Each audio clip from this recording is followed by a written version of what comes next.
Salut la team, revenons sur l'épisode 8 de la saison 1 de House of the Dragon et sur la mort déchirante de Viserys. Mais alors, on peut se poser la question, de quoi est vraiment mort le roi? Eh ben on en parle dès maintenant dans cette vidéo, et n'oubliez pas de commenter et de liker, let's go! Petit message avant de commencer réellement cette vidéo, merci à tous ceux qui se sont abonnés, mais aussi, petite information, je viens d'ouvrir ma deuxième chaîne YouTube, Therapy Geek Short, donc si vous voulez vous abonner, merci d'avance, bonne vidéo!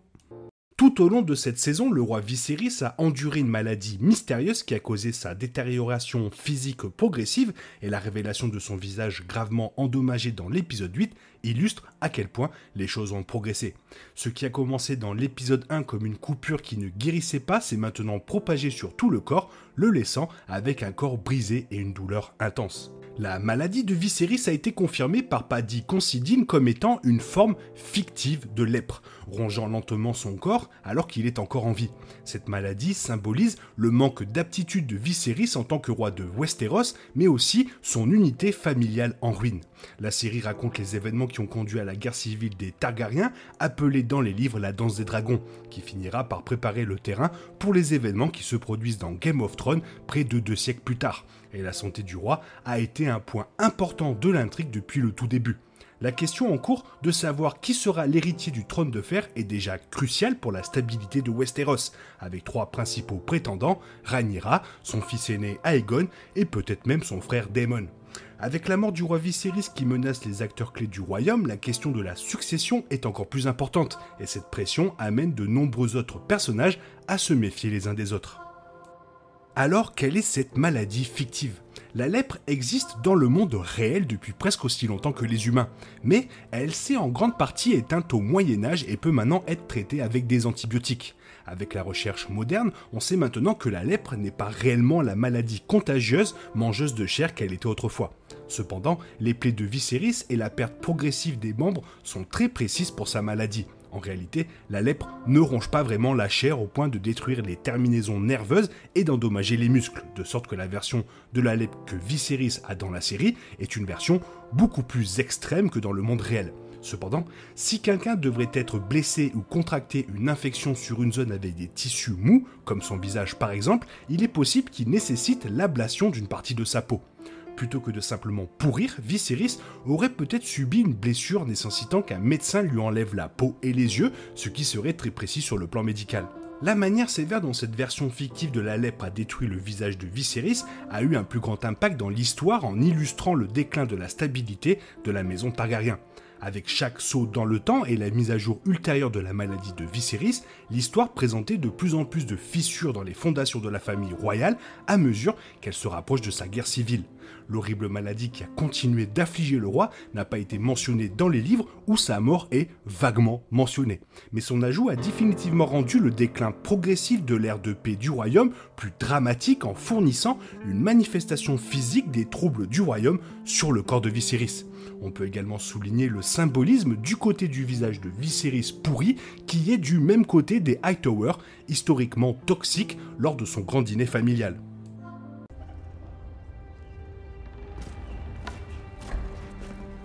King Viserys of House Targaryen, the first of his name. Alors pourquoi Viserys porte-t-il un masque? Alors que la série n'explique jamais complètement ce qui ne va pas avec le roi Viserys, la progression de sa maladie est révélée dans l'épisode 8, lorsqu'il quitte enfin ses appartements en cachant son visage sous un masque doré. C'était courant chez les lépreux à travers l'histoire dans le but de cacher leur défiguration et de protéger les autres d'une éventuelle contagion.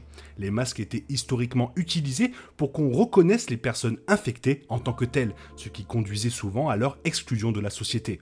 Bien qu'il n'y ait pas de lien solide entre la lèpre et le port de masque, il est assez logique que quelqu'un veuille cacher ce genre de défiguration, en particulier si cette personne est un roi. Dans la série, le masque de Viserys est utilisé pour protéger son état de sa famille et de ses sujets, tout comme il se protège de croire la vérité du père des enfants de Rhaenyra.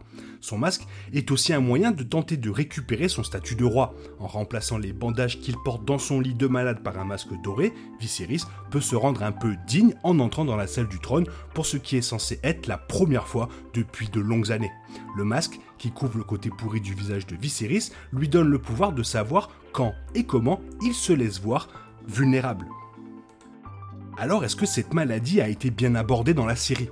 Avec la médecine moderne, la lèpre ou maladie d'Hansen peut être traitée avec des antibiotiques et est rarement mortelle si elle est traitée à temps, mais peut rendre une personne vulnérable aux infections et à d'autres problèmes de santé potentiellement mortels, ce qui signifie que la mort persistante de Viserys est en effet assez précise, le visage de Viserys se décomposant au point d'exposer l'intérieur de sa joue est bien pire que tout ce qui se passerait dans la vraie vie, mais le risque de contracter des infections par ces blessures ne l'est pas.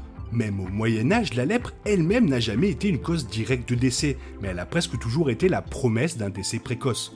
Plus une personne vivait longtemps avec la lèpre, plus elle risquait de contracter une infection ou une blessure qui entraînerait sa condamnation à mort. Avec Viserys souffrant de sa maladie aussi longtemps qu'il a fait, il est très probable que sa cause de décès soit une défaillance d'organes ou une infection non traitée. La cause de la mort du roi Viserys étant si peu claire dans les livres, choisir un processus aussi péniblement long était le moyen idéal pour mettre en place l'inévitable danse des dragons, suivant le symbolisme du déclin physique lent mais régulier du roi, faisant un parallèle avec les fissures dans la famille royale qui sont sur le point de se briser entièrement. Avec la mort de Viserys, la bataille pour le trône de fer commencera officiellement alors que cette première saison touche à sa fin sans le roi au bon cœur pour encourager l'unité. Les personnages commenceront à préparer le terrain pour commencer à plonger dans la guerre civile des Targaryens.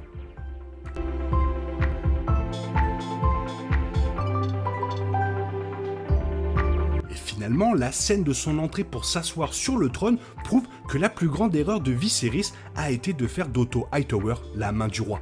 Otto, qui a délibérément tenté de ruiner le nom de Rhaenyra, manipulé Alicent pour séduire le roi, et fait sans cesse pression sur la revendication d'Aegon dans toute la maison du dragon.